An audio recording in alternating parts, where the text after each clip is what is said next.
poor single mom returned $50,000 she found. The billionaire saw it all and followed her home. Hello everyone, and welcome back. Before we begin today's story, I'd love to know where you're watching from. Leave a comment below and tell me your city and state, or your country if you're joining us from somewhere else. Today's story follows Maya Carter, a hardworking single mother struggling to keep a roof over her daughter's head while quietly holding on to a dream of opening her own alteration shop. Then, on a rainy evening, she finds a bag containing $50,000, enough money to pay her overdue rent, buy her daughter what she needs, and change their lives overnight. No one seems to be watching, and Maya has every reason in the world to keep it. But one decision to return what isn't hers catches the attention of billionaire CEO Adrian Brooks and leads him to something far more troubling. The families living in his own buildings have been paying the price for decisions he made from 42 floors above them. What begins with a lost bag of money soon becomes a story about honesty, responsibility, and what happens when a powerful man finally sees the people behind the numbers. Now let's begin. Ma'am, you forgot your receipt. Maya Carter stopped beneath the awning as rain whispered across the parking lot behind Brooks Center, cold drops blowing against the ankles of her worn black work pants. She turned toward the security guard standing inside the glass doors, but before she could answer, something dark beneath a parked SUV caught her eye. A canvas bank bag lay on the wet concrete, one corner soaked from the rain. Maya glanced around. Cars rolled toward the exit. An elevator chimed somewhere inside the building. Nobody came running back. She picked up the bag and immediately felt its weight. "Please be somebody's lunch," she murmured. It wasn't. The zipper opened 2 inches beneath her thumb, revealing neat bands of $100 bills. Maya froze. Her phone buzzed in her coat pocket. She already knew what it would say. Final notice. Payment required by 8 a.m. tomorrow. The message from her property manager glowed above the spiderweb crack across her screen. Maya looked from those words to the money in her hands. She had $63, 17 in checking. Her 8-year-old daughter, Nia, needed a refill for her inhaler. The electric bill was 5 days late. The kitchen ceiling had started dripping again, and the old sewing machine Maya used for alteration jobs made a grinding sound every third stitch. She had spent months putting aside whatever she could toward a used industrial machine she had found online, one strong enough to turn her side work into something real. A shop someday. Her name on the window. Her own key in the door. Maya swallowed and opened the bag farther, searching for identification. Instead, she found bundles of cash and a deposit slip. $50,000. For one dangerous second, her mind became very quiet. $50,000 could erase tomorrow morning.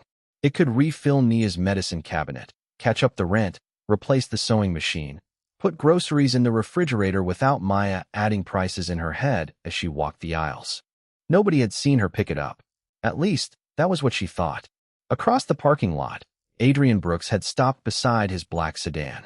At 40, Adrian had learned to move through crowded rooms without noticing much beyond schedules, numbers, and the next decision waiting for his signature.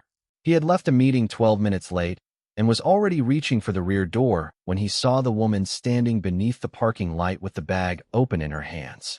He watched her read something on her phone, watched her close her eyes for a moment. Then Maya zipped the bag shut. She walked back through the rain.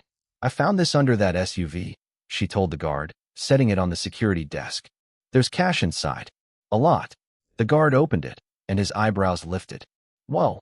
He looked at Maya, then at the money. "You counted it." "Enough to know I shouldn't be carrying it around." After checking the deposit slip, he reached for the incident log. "Looks like 50 grand. He gave a small laugh of disbelief. "You sure you don't want to walk back outside and pretend you never saw it?" Maya's phone buzzed again. She didn't look this time. "I'm sure I want whoever lost it to get it back." The guard completed the report and slid a receipt across the counter. Maya folded it once and tucked it into the same tired wallet where 2 grocery coupons and Nia's school picture were visible behind the plastic sleeve. "Thank you, Miss Carter. Just make sure it reaches the owner." She hurried outside toward the bus stop, holding her coat closed against the rain. Adrian remained where he was. He had seen people make generous choices when cameras were present, when tax deductions followed, when a room full of people would remember their names. This was different. No applause. No reward. Just a woman whose shoes were wet through returning enough money to change her life. Maya reached into her bag for her bus pass, and a white envelope slipped free. The wind carried it several feet across the pavement. She didn't notice. Adrian did. He walked over and picked it up before the rain could ruin it. He meant only to call after her, but the logo in the upper corner stopped him. Brooks Residential. His company. Beneath it was Maya Carter's name and an apartment address he vaguely recognized from a portfolio report he had approved months earlier. At the curb, Maya climbed onto the city bus. The doors folded shut. Adrian looked at the envelope, then at the disappearing bus, while rain tapped softly against the paper in his hand. "Mr. Brooks?" his driver called. "Home." Adrian stared at the address one more time. Not yet. By the time Maya reached her building, the rain had settled into a thin mist that made the streetlights glow like blurred coins against the dark. She stepped off the bus with one hand gripping her canvas work bag and the other holding her coat closed at the throat. The building stood 6 stories high, red brick darkened by years of weather, with a faded awning above the entrance and one exterior light flickering over the door. Maya barely noticed anymore. She had lived there long enough to know which stair creaked, which radiator knocked at midnight, and exactly how hard to push the lobby door when damp weather made the frame swell. Tonight, the elevator was out again. A handwritten sign had been taped across the buttons. Service request submitted. Maya exhaled and started up the stairs. 3 blocks away, Adrian sat in the back seat of his sedan with Maya's envelope resting on his knee. He had told himself he was coming only to return it. Nothing more. But when his driver slowed near the address, Adrian recognized the property before he recognized the street. Hawthorne Court. Brooks Residential had acquired it 18 months earlier as part of a 12-building portfolio. On paper, occupancy was strong. Operating costs were controlled. Tenant retention was acceptable. Adrian remembered those words because he had approved the quarterly report himself. From the sidewalk, the numbers looked different. One entrance light was failing. Paint peeled beneath 2 windows. A maintenance notice hung crooked behind the lobby glass. "Wait here," Adrian said.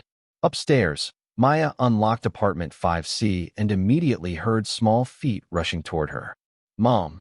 Nia Carter appeared from the hallway wearing purple pajamas and one fuzzy sock, her braids slightly uneven from sleeping against the couch cushion.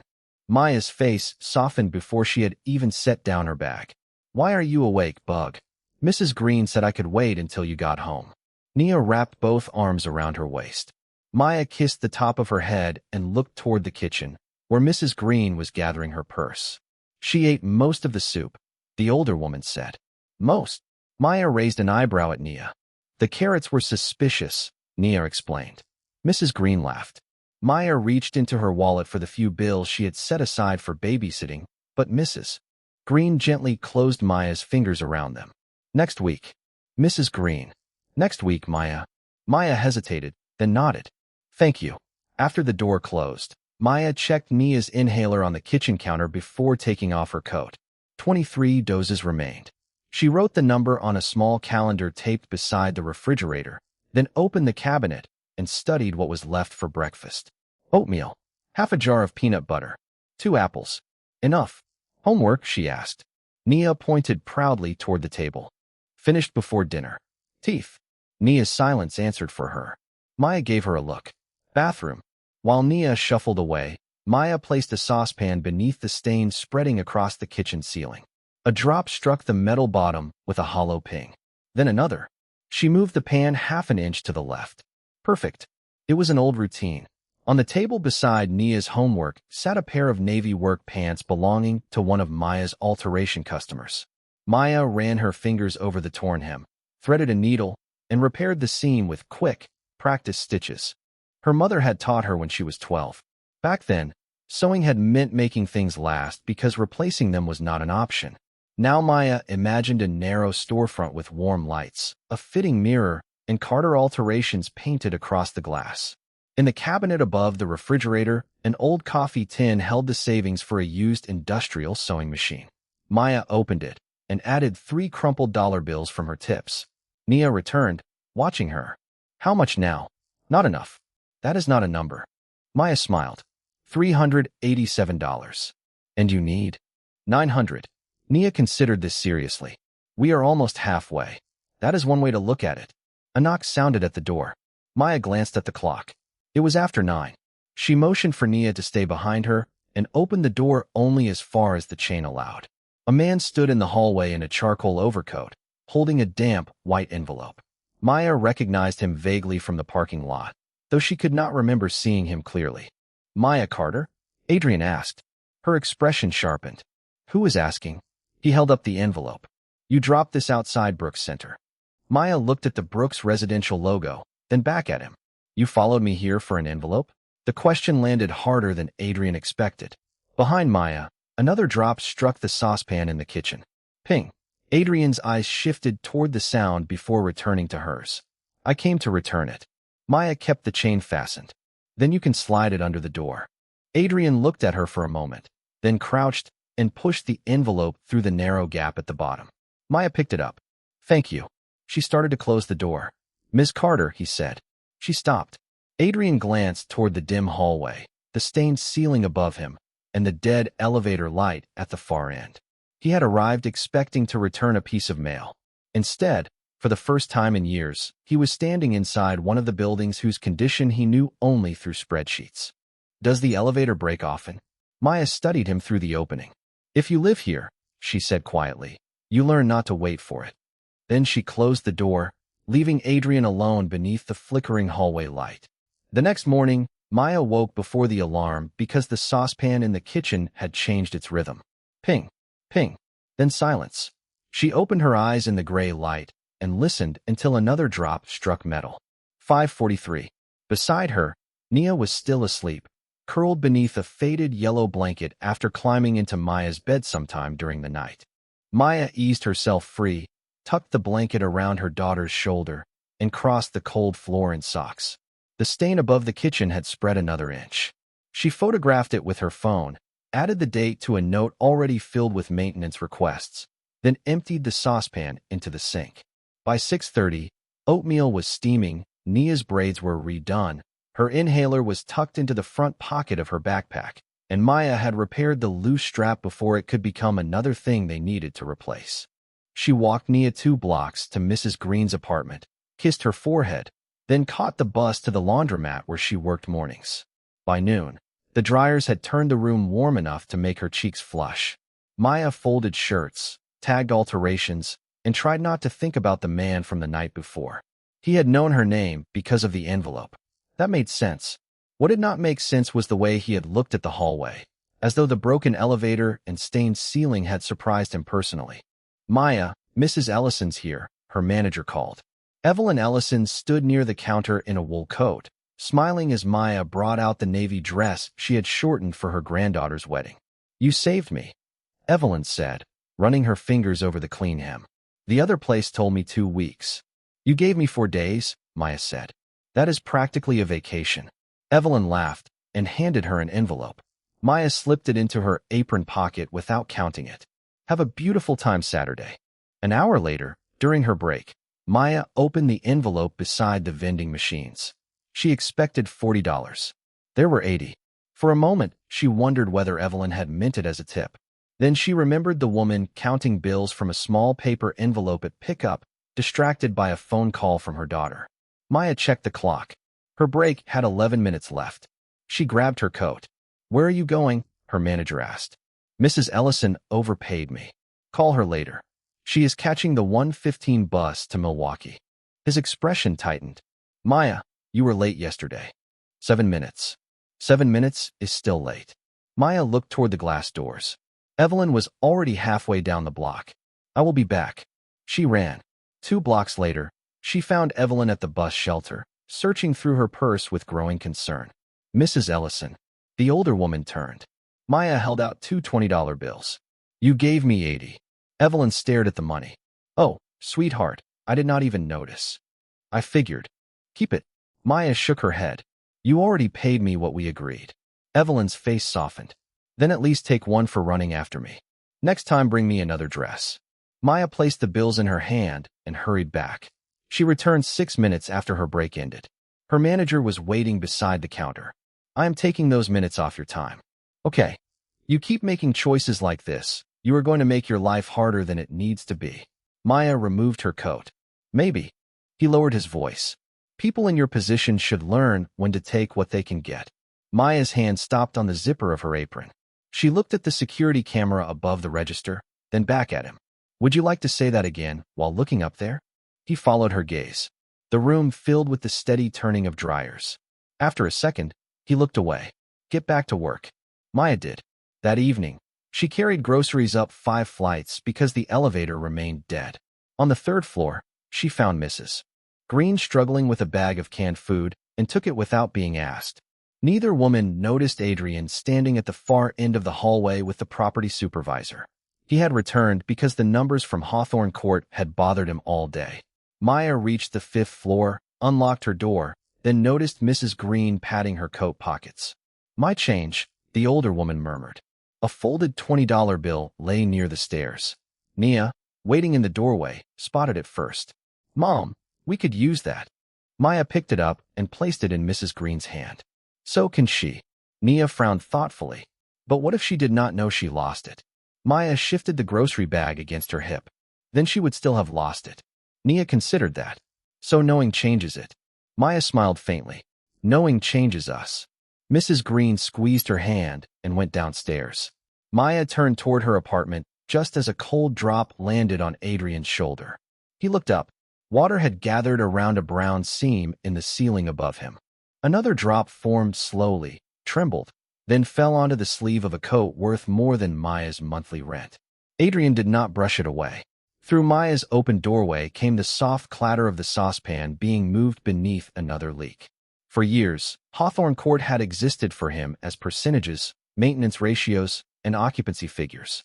Standing beneath that ceiling, listening to water fall into metal while Maya helped Nia with her backpack, Adrian finally understood something no quarterly report had ever shown him. The building was not failing on paper. It was failing over people's heads. Adrian kept the old brass key in the back of his desk drawer, beneath contracts worth millions of dollars and a fountain pen he never used. He had not touched it in years. The next morning, he stood alone in his office 42 floors above downtown Chicago, holding the key between his fingers while the city brightened beyond the windows. The metal was scratched along one edge, the number 3B barely visible beneath years of wear. His mother had carried that key on a red string inside her purse when Adrian was a boy. Apartment 3B had been 2 rooms above a corner grocery store, with a radiator that hissed all winter and a bedroom window that had to be held open with a wooden spoon in summer. He remembered very little about the furniture. He remembered buckets. One beside the couch, one near the kitchen table, one beside his mother's bed whenever spring rain came hard enough to find its way through the ceiling. She had never called their life miserable. She simply moved the buckets and went to work. Adrian had spent years believing that was what strength looked like. Endure quietly. Work harder. Leave before the place could swallow you. By 32, he had built Brooks Urban Properties from a handful of small commercial buildings into a company whose name appeared on apartment complexes, office towers, and development signs across the Midwest. Somewhere along the way, he had stopped walking the hallways. Buildings became occupancy rates. Repairs became expense categories. Families became units. Growth became proof that he had escaped everything his mother had feared. A soft knock came at the door. Your 8:30 meeting is ready, his assistant said. Adrian slipped the key into his pocket. Move it 15 minutes. He opened Hawthorne Court's property file on his computer. The dashboard was clean. 94% occupied. Rent collection stable. Maintenance spending below forecast. Resident satisfaction marked acceptable. Adrian stared at the last word. Acceptable. He could still hear water hitting Maya's saucepan. He opened the maintenance history. Elevator interruption. Closed. Hallway lighting. Closed. Ceiling leak, apartment 5C. Closed. Adrian leaned closer. The request had been submitted 3 times over 4 months. Each entry carried nearly identical language. Inspection completed. Non-critical repair deferred. Deferred until when? He murmured. He searched for the building's capital plan and found a budget revision approved 6 months earlier. Roofing work postponed. Elevator modernization postponed. Plumbing reserve reduced. Adrian recognized the authorization immediately. His own electronic signature sat at the bottom. He remembered the meeting now, though only in fragments. Expansion costs had risen. Investors wanted stronger margins before the company committed to two new developments. Marcus Vale, regional operations director, had presented a plan to delay lower priority maintenance without affecting safety standards. Adrian had asked how much it would save. Marcus had given him a number. Adrian had approved it before lunch. He had never asked what lower priority looked like from inside apartment 5C. Across town, Maya was pinning the hem of a gray skirt when her phone vibrated beside the sewing machine at the laundromat. Another message from property management. Payment deadline remains 8 a.m. tomorrow. She read it once and turned the screen face down. Bad news? Her coworker Denise asked. Old news, wearing a new shirt. Denise gave her a sympathetic look. You need anything? Maya shook her head. I need 3 more customers and about 6 more hours in every day. She smiled, but her fingers had already returned to the fabric. She could not control the rent notice. She could finish the skirt. At lunch, she called the property office about the ceiling. The woman on the line found the request quickly. It shows completed. Maya looked toward the ceiling as though patience might be stored somewhere above her. There is a saucepan in my kitchen that disagrees. I can submit another ticket. That would be number 4. Silence. Keyboard clicks followed. I am sorry, Ms. Carter. That is all I can do from here. Maya closed her eyes briefly. Then please submit it. She did not raise her voice. She wrote down the confirmation number on the back of a dry cleaning receipt and returned to work. At Brooks' headquarters, Adrian was still staring at the same maintenance record when Marcus entered his office. You wanted Hawthorne Court's files? Marcus asked. I have them. Adrian turned the monitor toward him. Why are completed requests still leaking? Marcus glanced at the screen. Deferred maintenance gets coded as administratively closed once it enters the capital schedule. It does not mean the repair was physically completed. Residents see the word closed. The system was designed for internal tracking. Adrian's jaw tightened. The residents live with the result. Marcus paused, surprised by the tone. We followed the cost plan you approved. The words settled between them without accusation because none was needed. Adrian reached into his pocket and closed his hand around the old key. For years, he had kept it as proof of how far he had come. Now it felt like evidence of how far he had stopped looking back. Bring me every deferred repair tied to that budget revision, he said. Marcus hesitated. Every building. Adrian looked again at his signature. Every one. By 3 that afternoon, the conference table in Adrian's office had disappeared beneath maintenance reports. 12 properties. Hundreds of requests.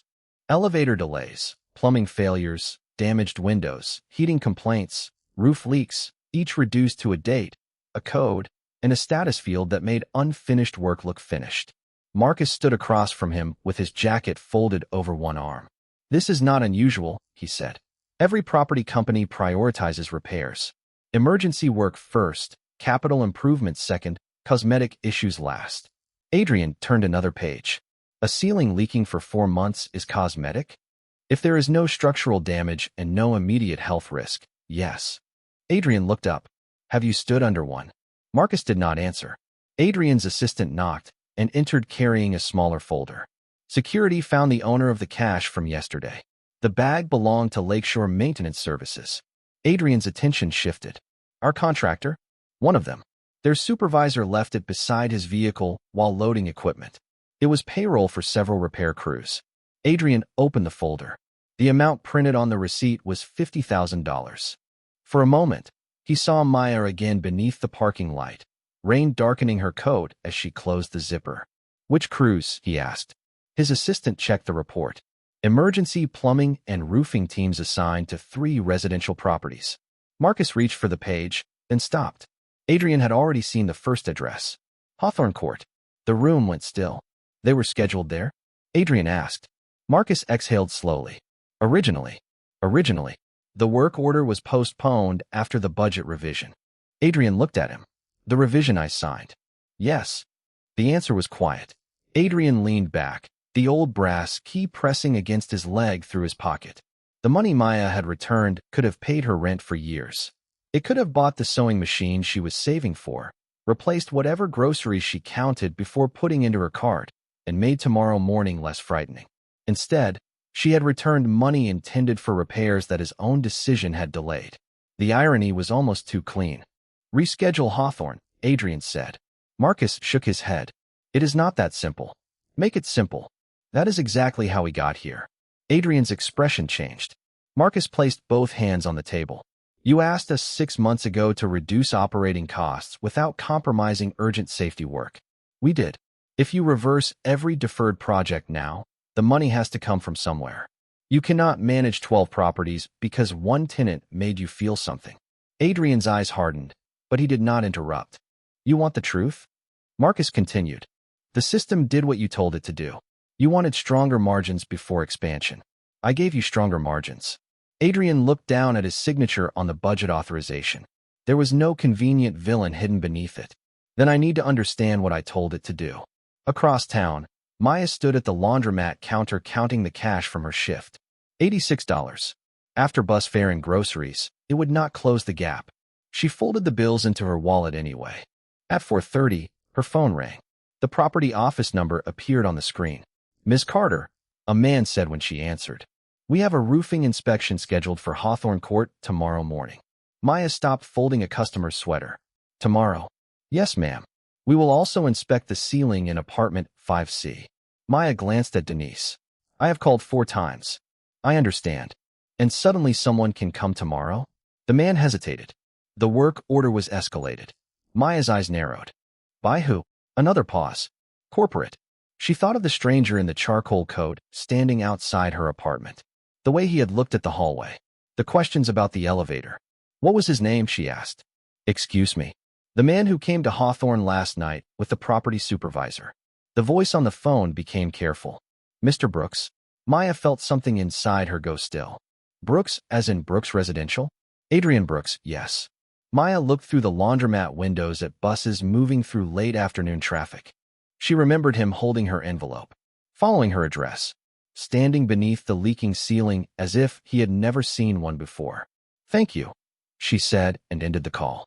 That evening, she searched his name on the library computer while Nia chose books from the children's section. Adrian Brooks appeared in photographs beside towers of glass, ribbon cuttings, business awards, and headlines about billion-dollar developments. Maya stared at the screen, then slowly sat back. Nia returned carrying 3 books. Is that the man from our hallway? Maya nodded. Why was he there? Maya looked at the Brooks Residential logo beneath his photograph. That, she said softly, is what I would like to know. At the same moment, Adrian stood alone in his office holding the receipt for the recovered $50,000 beside the maintenance order for apartment 5C. 2 pieces of paper. 1 woman. 1 decision he had signed without ever seeing its cost. For the first time, Adrian understood that returning Maya's envelope had not brought him into her problem. His company had been there long before he was. Maya was waiting in the 5th-floor hallway when Adrian stepped out of the stairwell the next morning. He had expected a maintenance crew, a property manager, and perhaps a few curious residents. He had not expected Maya standing beside the broken elevator with her arms folded, dressed for work, Nia's purple backpack hanging from one shoulder. Mr. Brooks, she said. Adrian stopped. There was no surprise in her voice. Ms. Carter. I looked you up. Behind him, 2 maintenance workers carried equipment up the stairs. Maya glanced at them, then back at Adrian.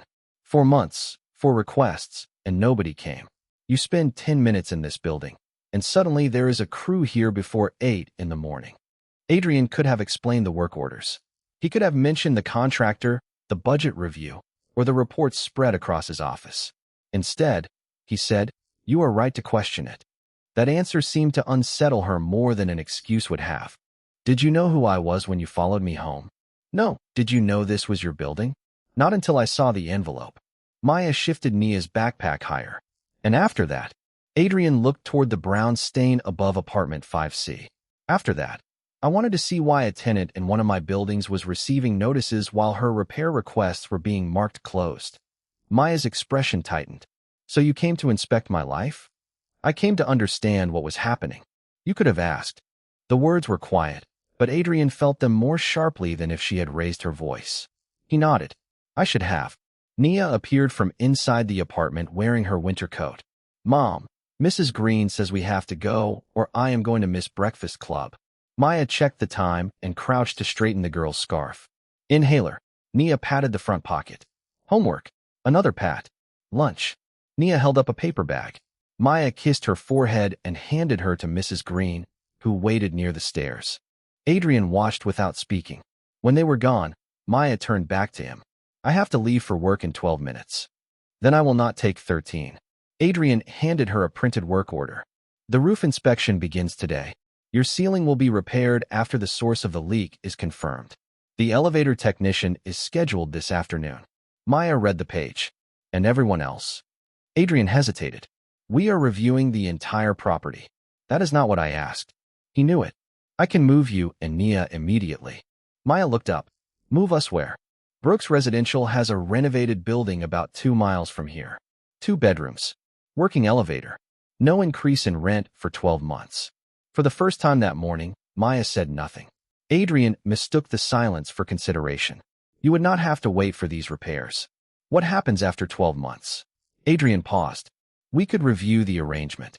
Maya folded the paper once. And Mrs. Green? If her unit has urgent issues, we can assess them. There is a boy on the 4th floor whose grandmother carries his wheelchair down the stairs when that elevator stops working. Does he get a renovated apartment too?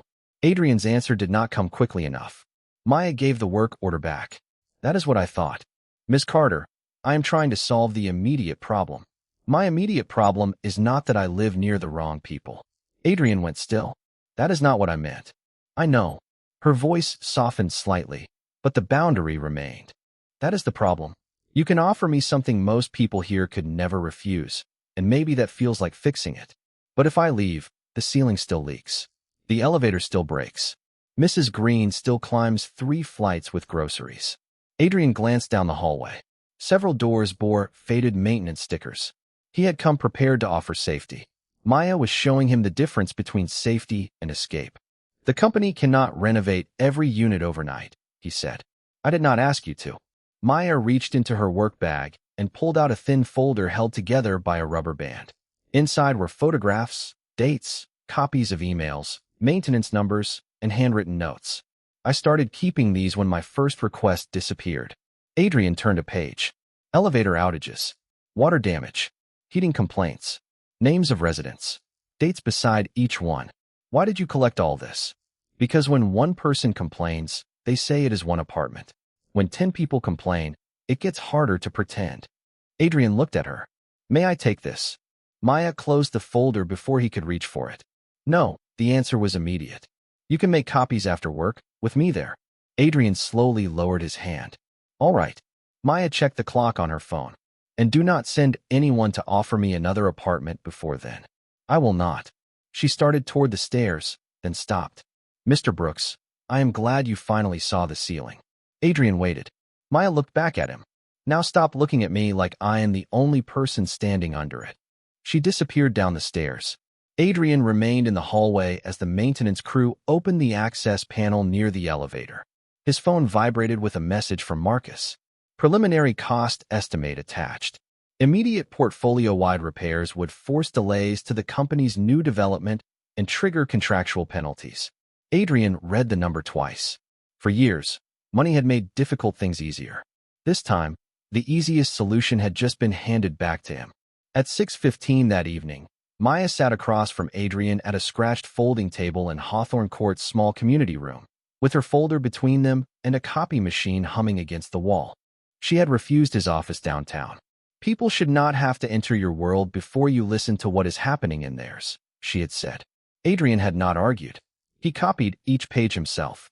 Mrs. Green's heat had failed twice in January. The elevator had been unavailable for 11 days across 3 separate outages. A 4th-floor resident named Teresa Coleman had requested an accessibility inspection after struggling to move her grandson's wheelchair whenever the elevator stopped. Water stains appeared in photographs from 5 different apartments. None of the complaints looked dramatic alone. Together, they formed a pattern Adrian could no longer reduce to deferred maintenance. How long have you been keeping these? He asked. Maya sorted the originals back into order. 8 months. Why did nobody send this to corporate? Maya looked at him. We did not know corporate was waiting to care. Adrian lowered his eyes to the page in his hand. There was no anger in her answer. Somehow that made it harder to dismiss. His phone vibrated. Marcus. Adrian let it ring once before answering. I need you downtown, Marcus said. The revised estimates are in. Adrian glanced at Maya. I will be there in 30 minutes. At headquarters, Marcus had covered the conference table with numbers. Roof repairs, elevators, plumbing, temporary relocation costs, contractor availability. If we address everything classified as deferred across the 12 properties this quarter, the River North development gets delayed, Marcus said. That triggers penalties, financing changes, and possibly layoffs among the project teams. Adrian studied the figures. How many? Potentially 47 positions if the delay extends beyond 90 days. Adrian leaned against the table. The choice had looked cleaner from Hawthorne Court. Fix what was broken. Pay what it cost. But 47 employees had rent, children, medical bills, plans of their own. Marcus tapped the report. This is why we prioritize. Not because we enjoy leaking ceilings. Our priorities were based on property value and financial exposure. Because that is measurable. Adrian thought of Maya's folder. So is a broken elevator. Marcus sighed. You are reacting emotionally.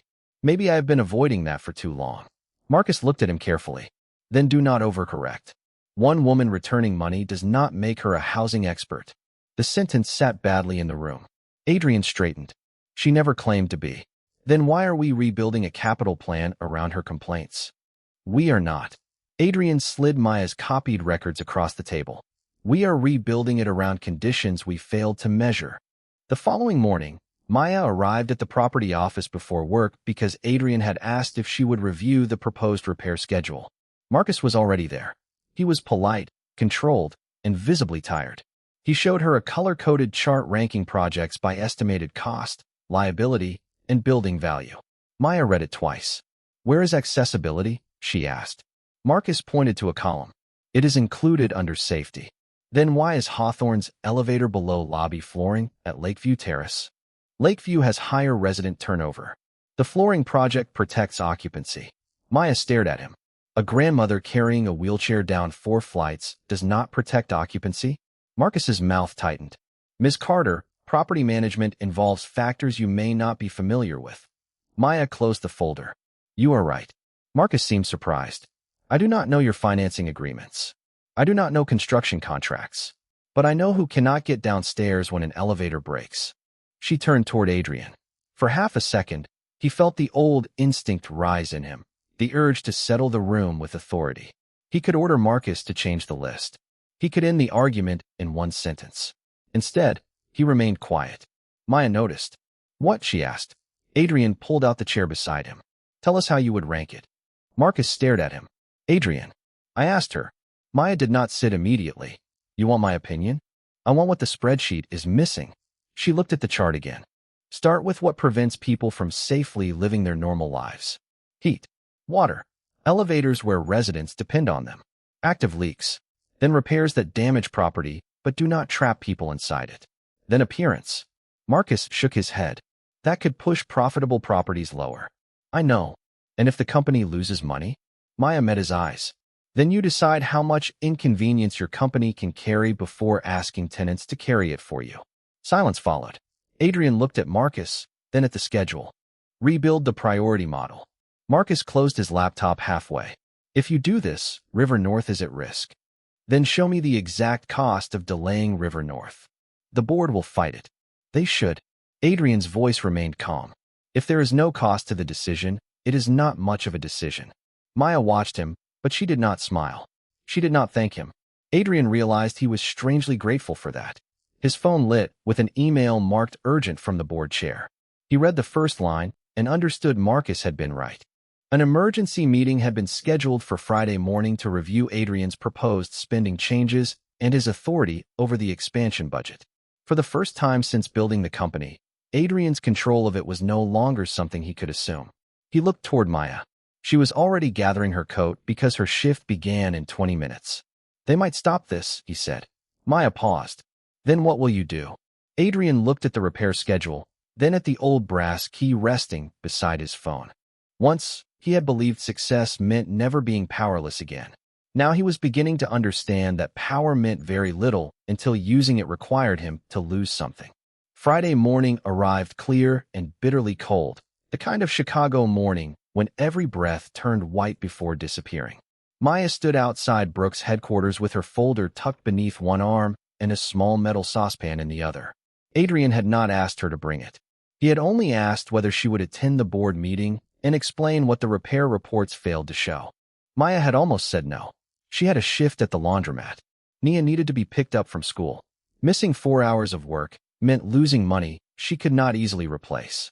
Then, before leaving home, another drop had landed in the saucepan beside her kitchen table. Maya had looked at the water, lifted the pan, and carried it with her. On the 42nd floor, the boardroom windows framed a city of glass and steel. Marcus sat near one end of the long table.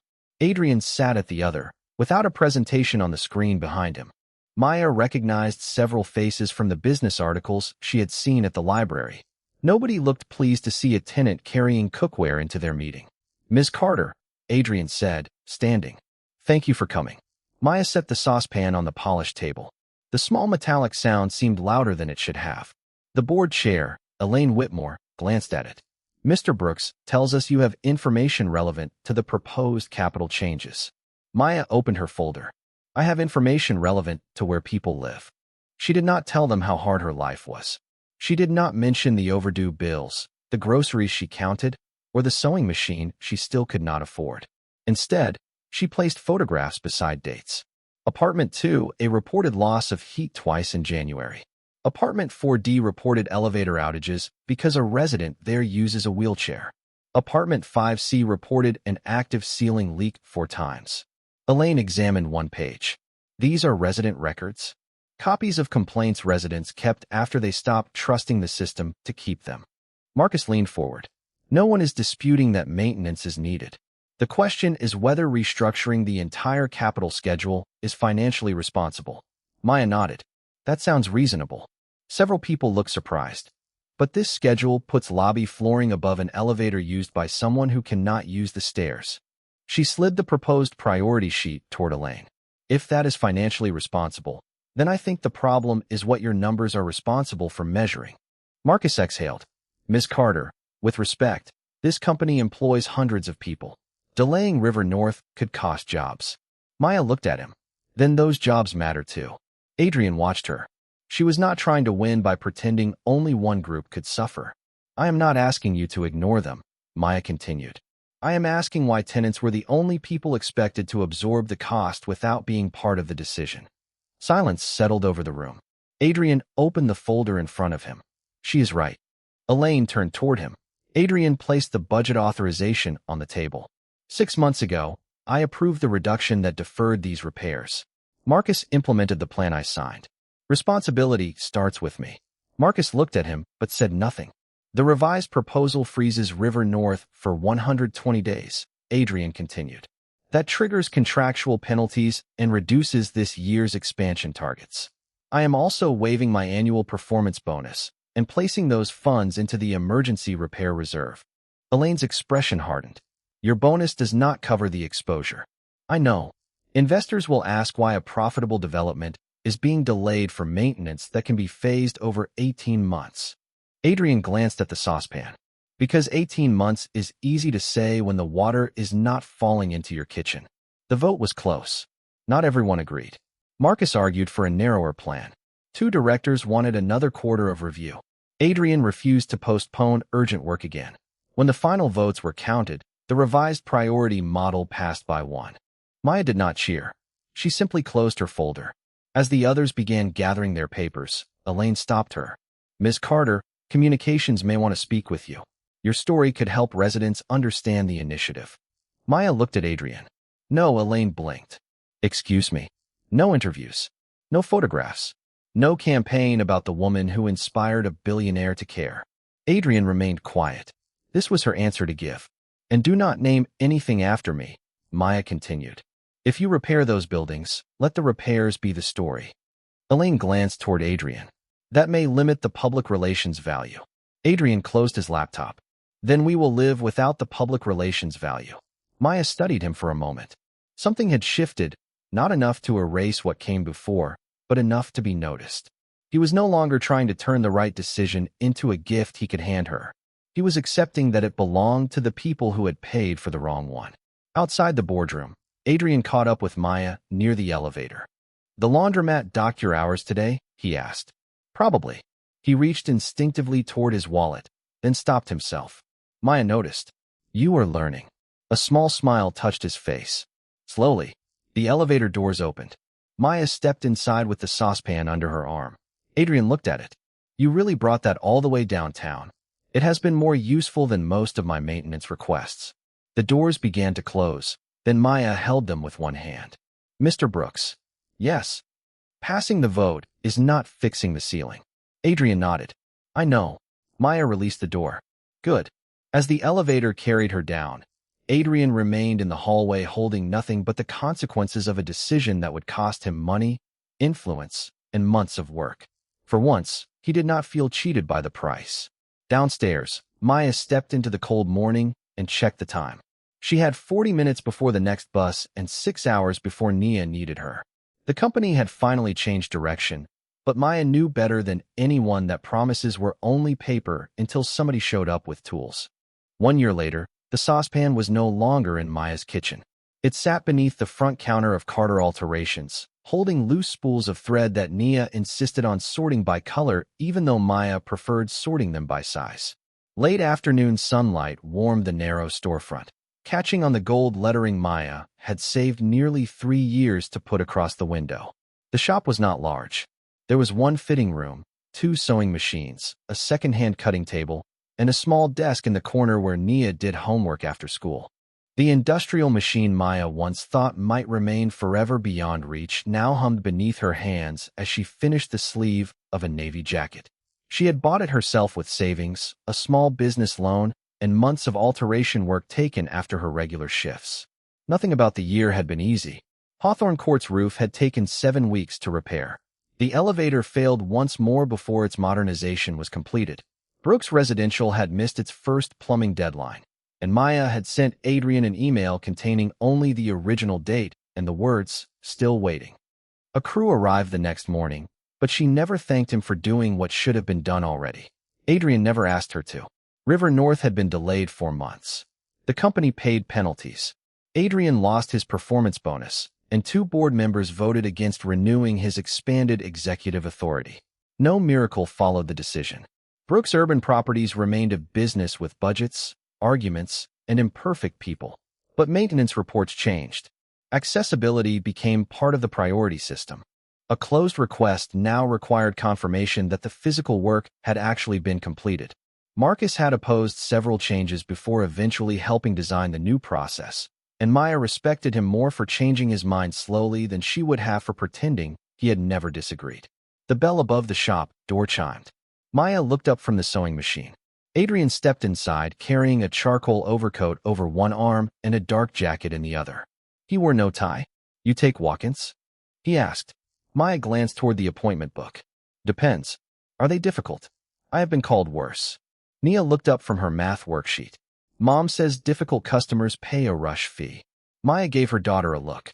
Mom says some things that are not for customers. Adrian smiled and placed the jacket on the counter. The zipper sticks. Maya tested it once. Because you keep pulling it when the teeth are misaligned. That sounds judgmental. That sounds like $12. Fair. She pinned a small repair tag to the collar. Adrian looked around the shop. He had visited once when Maya signed the lease, but she had refused his offer to connect her with one of the company's retail brokers.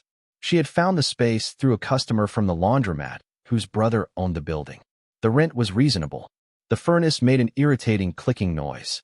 The front door swelled when it rained. Maya loved every imperfect square foot. How is Hawthorne? Adrian asked.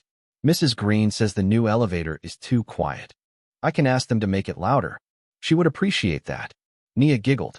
Maya opened the counter drawer to find a blank claim ticket. Beneath a packet of needles and 2 pencils was a folded piece of paper softened along the creases. She pulled it out, then stopped. The security receipt from Brooks Center.